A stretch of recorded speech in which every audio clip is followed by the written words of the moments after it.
Lovely to see you, everybody. And I can see one face. Leah, lovely to see your face, and everybody else, welcome, welcome.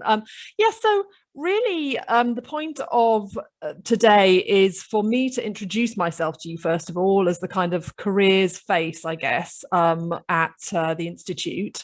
I am a careers consultant. I've had about 15 years experience. I've been working at the school for about 2 years now. And lovely. I mean, I have to honestly say, hand on heart, the nicest cohort of students who are bright and collaborative and also do go on to get great jobs. Which is not to do with me, it's to do with the training that you receive in the school and the talent, I think, that comes in, and the skills you're going to learn from the course, and also I think a little bit the resources that we can offer you at UCL Careers and the kind of things that we have running throughout the course of the year. So I'm going to talk a little bit about that. Now, I can't see all of you, and I know that you will be coming from very different backgrounds and you'll have different levels of expertise as well. So sort of by definition, because this isn't a one-to-one chat where I can talk to you about your specific strengths and interests and skills and capabilities, it sort of has to be a little bit generic, but I want to give you an idea of the kind of careers that our students go into, and also touch on the skills that you'll get out of the course, what employers look for. One of the questions that I'm quite often asked is the difference between, as postgraduates, how are you going to market yourself to employers? And I think, Malu and I, between us, perhaps can discuss that a little bit and talk about what you're going to get out of the course, and what is it that differentiates the postgrad at that level. And I just want to give you some tips as well to start thinking about. And I know that it's really early and you haven't even, maybe some of you still doing your undergrad and finishing that up, or it's months, well, actually, where are we, Matt? It's not that far, but 3 months before you think about coming and joining us here at UCL. But from a careers perspective, I know that year comes at you fast and it goes like that. And I want to make sure that you position yourself in such a way that you're not missing out on opportunities as they come up, that you're aware of those opportunities as well, and the kind of pattern for the year in terms of recruitment. So what I'm going to do is I am just going to share my screen. Is this good? Can everybody see this? Yeah, great. I promise I'm not going to do death by PowerPoint.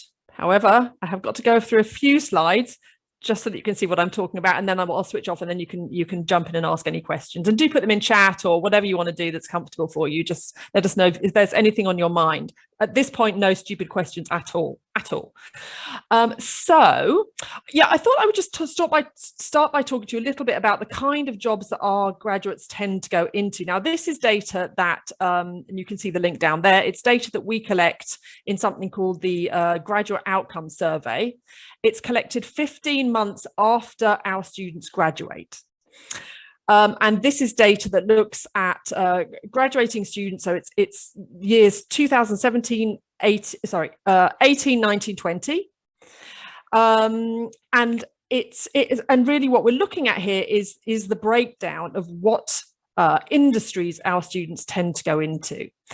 And I've been working around the school for a couple of years, getting to know some of the alumni as I put on alumni events and that kind of thing. And I think this really is, it's obviously the data is accurate, but talking to our alumni, what I'm really picking up on a lot is the fact that certainly policy and government comes, I think, that absolutely top in terms of the level of interest of our students, and also, as you can see, what they go into. So policy and government, obviously we're talking about things like working in the civil service, in various different departments, but then working all around that kind of ecosystem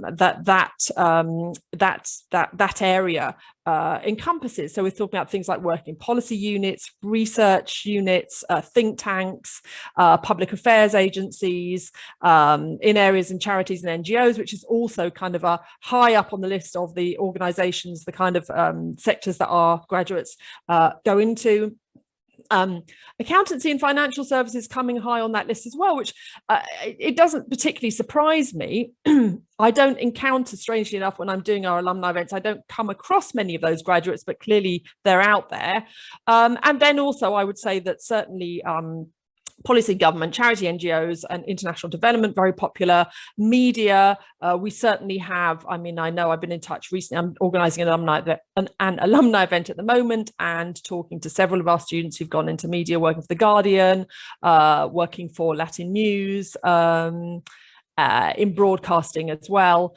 And then probably coming after that, yeah, you've got things like publishing and journalism, and teaching. And then you can sort of see that there's a variety of other areas that our students tend to go into. But I mean, I suppose overall, what this says to me is, yes, very, very strong interest in policy, government, charities, NGOs, but, you know, these degrees can lead on to a whole range of different types of jobs, public sector and private sector, some of which won't be listed here. So I suppose you know, what's to be, I guess, gained from looking at this data is, first of all, an understanding of typically where people tend to go, and where we will have contacts, and our alumni will be coming back onto campus to talk about their experiences working in these fields. But also to say that you know, the degrees prepare you for work. What they don't do is tell you what to do. That responsibility and that thinking still lies with you, and that's what me and my colleagues, my colleagues are really here to help you think through, because that becomes a very personal and individual choice. And I'm going to touch on that a little bit later as well, because I think it's important. And just again to let you know a little bit more detail, and if you look at the link, and I'll show you that link again, I don't think you can probably click through on your screens. I don't think Zoom has that capability, but you'll find all that information about, find out what our graduates do on our website, on the careers website. And then again, just a list of, and this is the most recent information I've collected over the last couple of years, the kind of organizations that our graduates go into. And as you can see, you know, the civil service, government, various departments within government, nationally and internationally. So I suppose the other thing to mention is that for international students, we do get quite a lot of our graduates completing their degrees here and then going back to their home countries and going into areas around government politics, again, coming very much at the top of the list in terms of interests and destinations. But again, you know, it's kind of a combination between the, you know, probably a heavy leaning towards public sector, but also plenty of private sector banks, KPMG, the big consultancies, you know, the big media companies. So I think you know, a lot of options. So what I'm saying is that there's a huge range of different things that you could go on to do as a result of completing your studies here. Now, something that I am asked quite a lot is this question about, where do you fit in? So as a postgraduate, now again, I know that there might be people here who have got 5 to 10 years experience, maybe even more. We have a whole range of graduates coming into the school at different levels of experience, but we might also have people who perhaps have had just finished their undergraduate. Now, I would say this sort of divides into how should we put it? It's sort of half and half. So as I say here, so the current UK job market, so master's graduates typically compete with bachelor's degree holders. In other words, if you have just done your bachelor's and you're going straight into your master's and maybe got 1 or 2 years of experience, typically you're going to be competing at the same level as bachelor's. So you know, a lot of employers don't have separate job application systems for undergraduates and postgraduates. Now, they might for PhD students, but you're not quite at that level. I'm going to come on later to think about, and maybe get you thinking about it a little bit, about what differentiates the postgraduate student from the undergraduate student, because I think that's quite important to think about. But again, you have to take responsibility for how you're going to market yourself to employers and how you're going to talk to employers about this extra year of study and what you've gained from it. And I might pull Malu into that conversation a little bit more, because she's more obviously deeply involved in the kind of in the learning and teaching on these programs than I am. But so that would be you. If you're just leaving your undergraduate, going straight into your postgraduate, maybe with a year, maybe 2 years experience, you're going to be competing with bachelor students, but you'll have additional skills that you can market that we'll talk about in a little bit. And then there's the kind of experienced hire. And by experienced hire, what I'm talking about is if you're coming into the program with, say, and again, it's a really individual thing, but if you've got sort of 5-10 years experience, that potentially makes you an experienced hire. Now, that is not quite the same if you're completely switching fields. So if you are completely changing fields and going into a totally different career, then you might want to think about it a little bit differently. And again, you might be competing again at a lower level to enter a field that you haven't got any experience in which case perhaps you'll need to get something like an internship or some work placement that we can help you with as well. So to a certain extent, and this is where I think I and my colleagues having individual conversations with you can be quite helpful, because we can help you to kind of position yourself, you know, where do you stack up in the job market? Are you bringing a significant amount of experience to the picture? Is it similar experience? Is it experience in a completely different field? And even if it isn't a completely different field, what transferable skills have you got that might make you fit into the new field at a slightly higher level? I hope that makes some sense. And again, it's individual, but I hope that just gives you a kind of overview of how this works. And this is, again, just thinking about that there are graduate schemes. Should I talk? I don't know how many people know about graduate schemes, and I won't go into it in a great deal of detail, but they're basically 2-year schemes run for graduates, undergraduates and postgraduates that are typically run by large organizations.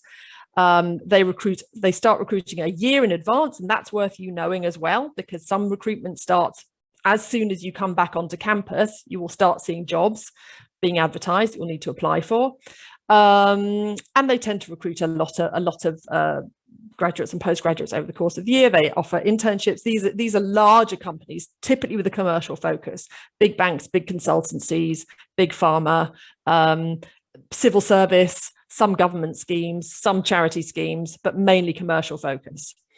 And then you have graduate jobs, which are not on schemes, but they will just be popping up through the course of the year in a variety of different fields, different areas, different professions. Now, if you're coming out of your undergraduate program, this will probably be quite familiar to you, but it's just really a sort of reminder, especially to people maybe who've been out a little bit longer.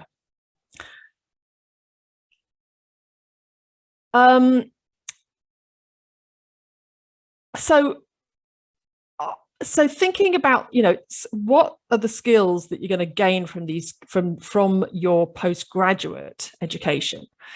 And I think some of these, well, certainly you will come out with a much better capability of you know, working independently on your research projects, managing your own time, managing priorities yourself, developing the ability to construct arguments, to be persuasive, that kind of independence of and intellectual rigor, open-mindedness, you know, the ability to deconstruct a problem and to think about new solving it in different ways. Obviously improving writing skills, improving research skills, thinking capability, working in groups. I mean, again, Malu might be able to speak a little bit more about the work that you do around this, but you know, I would expect you to be coming out of these degrees with these qualifications with a variety of different skills that build on what you currently have as an undergraduate. The other thing to bear in mind, and I mean, I suppose this was the slide I was going to show you beforehand, which was just thinking about what is it that employers value, and this is so here's a list of skills that typically all employers will be looking for you to prove. Communication skills, the ability to be flexible, to adapt, some kind of indication of leadership, creativity, problem solving, this ability to adapt to different people, to different cultures, understanding of different cultures, absolutely key. And that's why I think this kind of, the kind of study offered here at the Institute is absolutely brilliant for giving you more, I guess, insight and more to discuss with future employers about your understanding of different cultures, how different people work, and to look at that in a lot of detail. And then obviously research, analysis, writing, all really key skills, and expertise. And that area around expertise, I think, is also what you're going to be coming out with and bringing to the marketplace. And I think this is the thing to really think about. And I'd encourage you to think about it as you go through the course. What are you gaining that you can take into an employer that offers more than your typical undergraduate? And that could be the subject area. So it certainly could be looking at Latin American politics, or whatever it happens to be that you're joining us for, that you're then going to take that expertise to an employer who will value that expertise. Or it could be that the skill that you gain here, for instance, the research skills, the enhanced understanding of how to, do a longer research project, use a variety of different sources, write a persuasive argument, that it could simply be that that's the skill that you take into the marketplace. And you'll have a lot of evidence then from your course about how you develop the skill, and how you want to use it going forward in your career. So what we're thinking here about, what do you offer as a postgraduate? How will that impress employers? Certainly they will be interested in your the evidence that you can give of independent research. And also, I think as a postgraduate, there are these qualities of maturity that extra year of study, and I'm sure Malu has seen this in her students, that extra year really develops people. It develops their thinking. It develops their ability to really critically analyze problems, find solutions, discuss ideas in teams. And I think you can really see that in students who continue or come back to do the masters. And it says something about your levels of motivation, that you've taken the time out to deepen your study, to progress your areas of expertise and knowledge in a certain field or a certain part of the world. So yeah, I mean, I think the other thing that is worth bearing in mind, and again, Malu, I'm interested in your thoughts about this, is using the research in order to kind of springboard into a job. And I would be thinking about this as you go into your dissertation, is can you be clever about it? Can you think about the kind of research, what could you do that would be interesting to employers? Do you think that's fair enough, Malu? Yeah. Sort of being a bit strategic about it. Who could you interview? Who could you speak to? Is this a way of meeting people, of connecting with people? So I think as you go into that, into your, what would it be? So halfway, is it, when do they start talking about their dissertations? Is it sort of the second term, third term? Yeah, that kind of, yeah. Just bearing that in mind of how you can use it strategically as you go into the job marketplace. So all that is all very well, and that's sort of some data for you and some thoughts about top level thoughts really about employers and skills gained and that kind of stuff. But at the end of the day, it is about you. And this is very, very basic careers theory, but it's that sort of sweet spot. When I'm talking to people about finding fulfilling work, it's that the bit in the middle between what you're interested in, which this year will help you to figure out your value, like what is important to you, what do you want from work, and I guess in the larger perspective, what do you want from life, but what's important to you at work? Is it important to you to be solving specific problems? Is this about, improving society? Is it about using specific skills? I don't know. Is it about making lots of money? All of these things are fine, but the year, I think, as well as academically, improving yourself and developing yourself should be spent, I think, certainly talk to me, thinking through some of these things. What do you want from work? And there's this area of kind of your natural strengths, and strengths defined as skills that you're naturally good at. You can be good at writing, but you might not like doing it. So it's skills that you enjoy, that you really want to use in a job. Now, I've just put this up here for you to get a sense of the sort of map that I would use when I'm working with clients, talking some of this through, helping you figure out what this is and what is it that lies at the center of all that. So if you can be a bit focused around your interests and what matters to you and what it is that you're naturally good at, it's a key to working out the kind of roles that you would probably be best suited for. And just to touch on that, a little bit more is interests. What's going to come out of the next year for you? What are the areas of expertise that you want to develop? What are you drawn towards? What are your natural strengths? Here's a long list of skills, and you may be able to do all of them. Most people can't. But what is it that you are naturally good at, that you enjoy? That will be a huge, hugely helpful in working out what to do after you leave the course. And the other area that I look at with my clients quite a lot is the motivation. This is an exercise I give in group work when I'm doing a kind of what do you want to do with your life workshop, and pushing people to think about what is it that motivates you. Could you choose a top 3 here? Is it really important that you're financially well rewarded? Is it really important that you have a clear kind of progression in front of you? Or is it more important that you have a job that has status?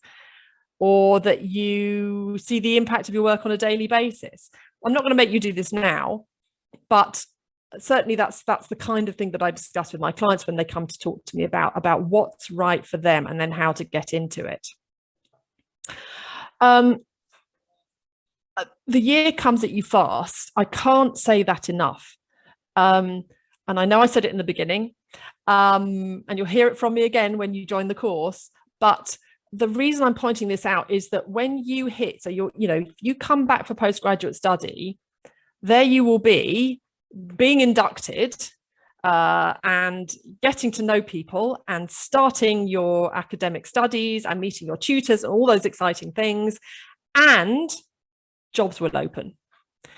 And that's really, I think, quite a challenging thing, that in that first term, not only are you getting to grips with your course and with UCL, but you're also going to be applying for some jobs if you want to get on those graduate training schemes. And I will certainly tell you more about that when you get started. But I just want you to have in mind that there will be jobs coming up in the first term that might be right for you. So keep an eye open for them, and you'll be automatically logged into UCL Careers, and you'll be getting kind of a jobs feed through Moodle and also through your email. So, you won't miss anything. I just want you to be aware of it.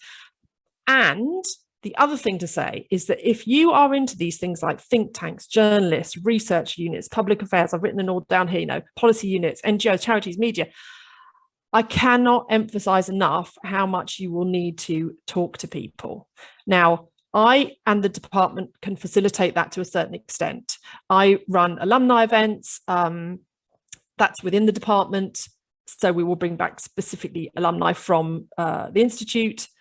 UCL Careers runs just a huge amount of events every year, including alumni events in different areas. So we have, for instance, Policy and Government Week, we have Media Week, we have NGOs and Charity Week, and we have a lot of activity. But contacting alumni, talking to them hugely, hugely important. And I will be running sessions on this the first term that the term that you join us, because these are the areas where you need to know people, and we can facilitate that. And I'd also encourage you to come and see me early on.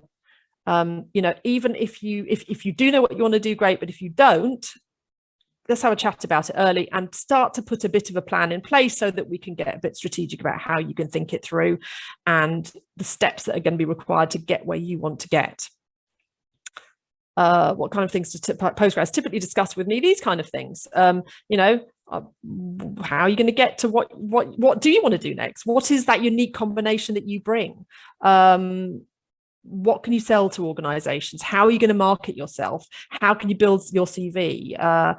In some cases, how can I progress my career into middle senior level management? That's for people probably with more experience, building contacts. So just put this up to indicate to you the kind of discussions I have with my clients as we go through the year. And I don't want to overwhelm, and you certainly don't have to do it all at the beginning, and many people put it off to the second, third term. I wouldn't leave it till the end of your final term to start thinking about jobs. So really the earlier the better. And I am very happy at any point to have these kind of conversations with you about your interests, about where you'd like to go, and build a bit of a plan about how you're going to get there. Finally, so what do we offer at UCL Careers? I do one-to-one careers coaching. We do work around personality profiling, which sounds a bit like weird FBI stuff. It's not at all. It's just helping you think about personality type, which can be very helpful sometimes in thinking about options for careers. And then we have various online careers modules about how to make a decision about a career, all the way through to how to interview, how to write a CV, applications, every step of the way, really. That's sort of online career support. In terms of sort of jobs and what am I trying to say? We have a lot of jobs. Online on our job shop. They are international jobs as well. We partner with an organization called Going Global, who have hundreds of international jobs, job guides to working in different countries, which are, I was looking at them the other day, super useful. I mean, well-written guides on everything from how to write a CV for internationally to trends in different countries, and really, really helpful. We have careers fairs throughout the year.